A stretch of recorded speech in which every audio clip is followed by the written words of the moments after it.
हाय पिलामाने समस्त को Odia sir ओएभी YouTube channel को स्वागत। ଏହି ଭିଡ଼ିଓଟି ଦଶମ ଶ୍ରେଣୀ ପିଲାମାନଙ୍କ ପାଇଁ ଦଶମ ଶ୍ରେଣୀ ଓଡ଼ିଆ ବିଷୟ ପ୍ରବନ୍ଧ ଜନ୍ମଭୂମି। ଏହି ଜନ୍ମଭୂମି ପ୍ରବନ୍ଧକୁ ତୁମେ ଅତି ସହଜରେ ଏହି ଭିଡ଼ିଓରେ ବୁଝିପାରିବ। ତୁମେ କେମିତି ସହଜରେ ବୁଝିପାରିବ ଜାଣିପାରିବ ମୋଟ ପ୍ରବନ୍ଧକୁ, ସେଥିପାଇଁ ମୁଁ ତୁମମାନଙ୍କ ପାଇଁ ଏହି ଭିଡ଼ିଓରେ ପିପିଟି ମାଧ୍ୟମରେ ମୁଁ ତୁମକୁ ବୁଝାଇ ଦେଇଛି। ଭିଡ଼ିଓଟି ଭଲ ଲାଗିଲେ ପିଲାମାନେ ଲାଇକ୍ କରିଦେବ, କେମିତି ଲାଗିଲା କମେଣ୍ଟରେ ଜଣାଇବ। Odia sir OAV WhatsApp channel ଅଛି, ଯେଉଁମାନେ ଫଲୋ କରିନ ମୁଁ ଡେସ୍କ୍ରିପ୍ସନରେ ଲିଙ୍କ୍ ସେୟାର କରିଦେଇଛି, ଫଲୋ କରିଦେବ। ଚାଲ ଆମେ ଆରମ୍ଭ କରିବା। ତେବେ ପିଲାମାନେ ପ୍ରଥମରେ ଆମେ ପ୍ରାବନ୍ଧିକଙ୍କ ପରିଚୟ ଉପରେ ଦେଖିବା କ'ଣ ପିପିଟିରେ ରହିଛି। ଡକ୍ଟର କୃଷ୍ଣଚନ୍ଦ୍ର ପାଣିଗ୍ରାହୀ ଓଡ଼ିଶାର ବରେଣ୍ୟ ଐତିହାସିକ, ପ୍ରତ୍ନତତ୍ତ୍ୱବିତ୍ ଏବଂ ସେ ଜଣେ ହେଉଛନ୍ତି ପ୍ରାବନ୍ଧିକ। ଓଡ଼ିଆ ସାହିତ୍ୟ ଇତିହାସର ଏକ ଅନନ୍ୟ ପ୍ରତିଭା। ତ କହିବାକୁ ଗଲେ ପିଲାମାନେ ଡକ୍ଟର କୃଷ୍ଣଚନ୍ଦ୍ର ପାଣିଗ୍ରାହୀ ଜଣେ ଆମର ଐତିହାସିକ ଅଟନ୍ତି, ପ୍ରତ୍ନତତ୍ତ୍ୱବିତ୍ ଏବଂ ଜଣେ ପ୍ରାବନ୍ଧିକ ମଧ୍ୟ। ତାପରେ କ'ଣ ଅଛି ଦେଖ, ଜନ୍ମ ଓ ପାରିବାରିକ ପୃଷ୍ଠଭୂମି କ'ଣ ତାଙ୍କର ରହିଛି। ଜନ୍ମ ଦେଖ, ଡିସେମ୍ବର 1 ତାରିଖ 1909 ମସିହା ମୟୂରଭଞ୍ଜର ଖିଚିଂ ଗାଁରେ ସେ ଜନ୍ମଗ୍ରହଣ କରିଥିଲେ। ପିଲାମାନେ ନିଜ ଖାତାରେ ମଧ୍ୟ ନୋଟ୍ କରିଦେବ। ପରିବାର ଦେଖ, ପିତା ସାଗର ପାଣିଗ୍ରାହୀ ପ୍ରସିଦ୍ଧ କିଚକେଶ୍ୱରୀ ମନ୍ଦିରର ପୂଜକ ଥିଲେ। ତାପରେ ଶିକ୍ଷା ଉପରେ କ'ଣ ଅଛି, ରେଭେନ୍ସା କଲେଜରୁ ସ୍ନାତକ ଓ କଲିକତା ବିଶ୍ୱବିଦ୍ୟାଳୟରୁ ସୁନାମର ସହ MA ପାସ୍ କରିଥିଲେ। ବୁଝିଗଲା ପିଲାମାନେ। ତାପରେ ମୃତ୍ୟୁ 25 ଫେବୃଆରୀ 1987 ମସିହା ତାଙ୍କର ଦେହାନ୍ତ ହୋଇଥିଲା। ଇଏ ହେଲା ଜନ୍ମ ଓ ପାରିବାରିକ ପୃଷ୍ଠଭୂମି। ତାପରେ ଦେଖିବା ବହୁମୁଖୀ ବ୍ୟକ୍ତିତ୍ୱ କୃତିତ୍ୱ, ତାଙ୍କର କ'ଣ କୃତିତ୍ୱ ରହିଛି। ପ୍ରତ୍ନତତ୍ତ୍ୱବିତ୍ ଉପରେ କ'ଣ ଅଛି ଦେଖ, ଭାରତୀୟ ପ୍ରତ୍ନତତ୍ତ୍ୱ ବିଭାଗରେ ଗବେଷକ ଭାବେ ଅନେକ ପ୍ରାଚୀନ କୀର୍ତ୍ତି ରାଜ୍ୟର ଉଦ୍ଧାର କରିଥିଲେ। ତାପରେ ଐତିହାସିକ କ'ଣ ଅଛି, ଓଡ଼ିଶାର ଇତିହାସକୁ ତତ୍ତ୍ୱଭିତ୍ତିକ ଓ ବୈଜ୍ଞାନିକ ପ୍ରଣାଳୀରେ ଉପସ୍ଥାପନ କରିଥିଲେ। ତାପରେ ପ୍ରାବନ୍ଧିକ ଭାବରେ କ'ଣ ତାଙ୍କର ପରିଚୟ, ତାଙ୍କର ପ୍ରବନ୍ଧ ଗୁଡ଼ିକ ଗଭୀର ଗବେଷଣାଧର୍ମୀ ଓ ହୃଦୟସ୍ପର୍ଶୀ ହୋଇଥାଏ। ତାପରେ ଦେଖ ପ୍ରମୁଖ ସାହିତ୍ୟ କୃତି ଗୁଡ଼ିକ କ'ଣ ଅଛି ତାଙ୍କର। ପ୍ରଥମରେ ଗୋଟେ ପ୍ରବନ୍ଧ ସଂକଳନର ନାଁ ଦିଆଯାଇଛି, ପ୍ରବନ୍ଧ ସଂକଳନ, ତାହା ହେଲା ପ୍ରବନ୍ଧ ମାନସ। ପ୍ରବନ୍ଧ ମାନସ ଗୋଟେ ପ୍ରବନ୍ଧ ସଂକଳନ। ତାପରେ ଐତିହାସିକ ବିବରଣୀ ଉପରେ ତାଙ୍କର ଗୋଟେ କୃତି ହେଲା ଇତିହାସ ଓ କିମ୍ବଦନ୍ତୀ। ତାପରେ ଗବେଷଣା ଗ୍ରନ୍ଥ ଗୋଟେ ଅଛି କ'ଣ, ତାଙ୍କର ଗୋଟେ ଆତ୍ମଜୀବନୀ ହେଲା ମୋ ସମୟର ଓଡ଼ିଶା।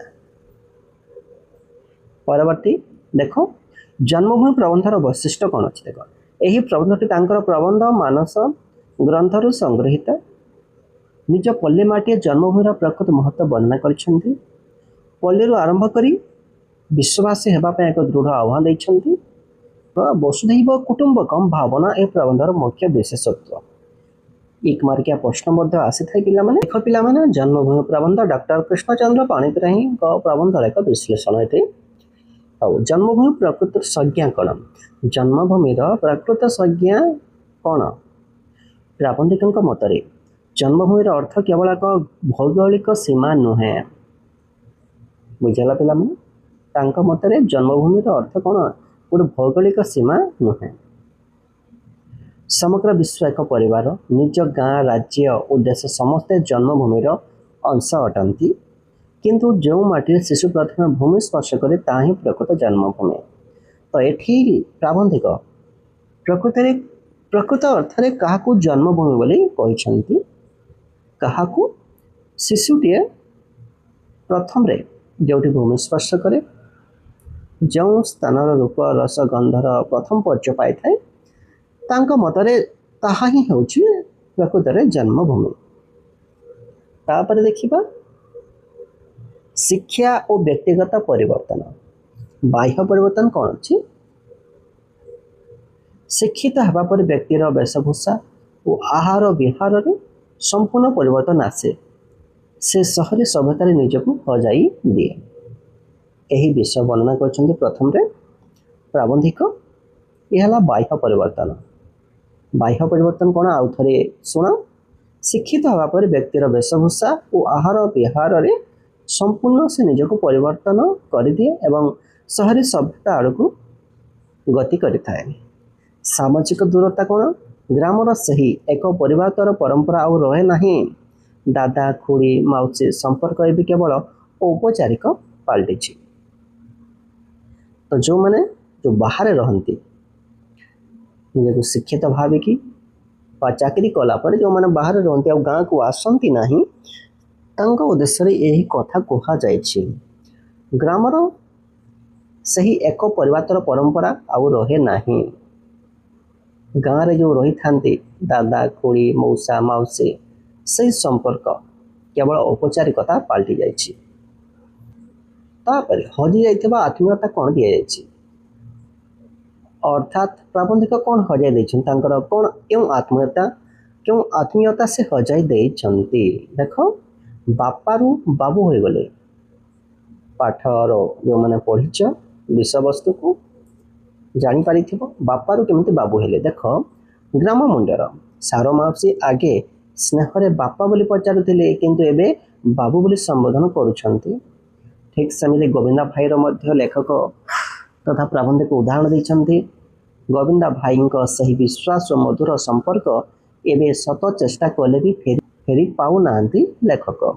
ତ ଗୋବିନ୍ଦା ଭାଇ କ'ଣ ଆଗରୁ ଦେଖା ହେଲେ ଡାକୁଥିଲା ଏବଂ ମନବୋଧ ଜ୍ୟୋତିଷର ବ୍ୟାଖ୍ୟା କରୁଥିଲା, କିନ୍ତୁ ତାହା ଏବେ ଆଉ ଲେଖକ ଫେରି ପାଉନାହାନ୍ତି। ସେହି ଅର୍ଥରେ ଏହା କୁହାଯାଇଛି। ତାପରେ ଦେଖିବା ବର୍ତ୍ତମାନର ବିପର୍ଯ୍ୟସ୍ତ ପଲ୍ଲୀ, ତାଙ୍କ ଗାଁର ଯେଉଁ ବିପର୍ଯ୍ୟସ୍ତ ଅବସ୍ଥା ସେହିପରି ଦର୍ଶାଇଛନ୍ତି। ଆଜି ଗାଁରେ ଅପପୁଷ୍ଟିର ଶିକାର ହୋଇଥିବା ଅଗଣିତ ଶିଶୁ ଦେଖିବାକୁ ମିଳୁଛନ୍ତି। ଲେଖକଙ୍କୁ ଗ୍ରାମର ପିଲାମାନେ ଏକ ଆଶ୍ଚର୍ଯ୍ୟ ଜୀବ ବା କ'ଣ ଜେବ୍ରା ବା ଜିରାଫ ଭଳି ଚାହିଁ ରହନ୍ତି। ଅର୍ଥାତ୍ ଲେଖକ ଯଦି କେବେ କେବେ ନିଜ ଗାଁକୁ ଆସନ୍ତି, ସେ କେତେ ଶିଶୁକୁ ଦେଖିବାକୁ ପାଆନ୍ତି। ଅପପୁଷ୍ଟିର ଶିକାର ହୋଇଥାନ୍ତି, କାହାର ପେଟ ବଡ଼ ଯାଇଥିବ, କାହାର ଆଖି ପଶି ଯାଇଥିବ, ଜୀର୍ଣ୍ଣ ଶୀର୍ଣ୍ଣ ଶରୀର, ଏମିତିକା ଶିଶୁ ସେ ଦେଖିବାକୁ ପାଆନ୍ତି। କେତେ ଶିଶୁ କ'ଣ ଲେଖକଙ୍କୁ ଦେଖନ୍ତି ଗୋଟିଏ ଜିରାଫ ପରିକା, ଜେବ୍ରା ପରିକା ଦେଖି ରହିଥାନ୍ତି। ଜେବ୍ରାକୁ ଯେମିତି ଛୋଟ ଛୁଆମାନେ ଚାହିଁ ରହନ୍ତି, ଠିକ୍ ସେମିତି ସେହି ଛୋଟ ପିଲାମାନେ ଲେଖକଙ୍କୁ ଚାହିଁ ରହୁଥିଲେ।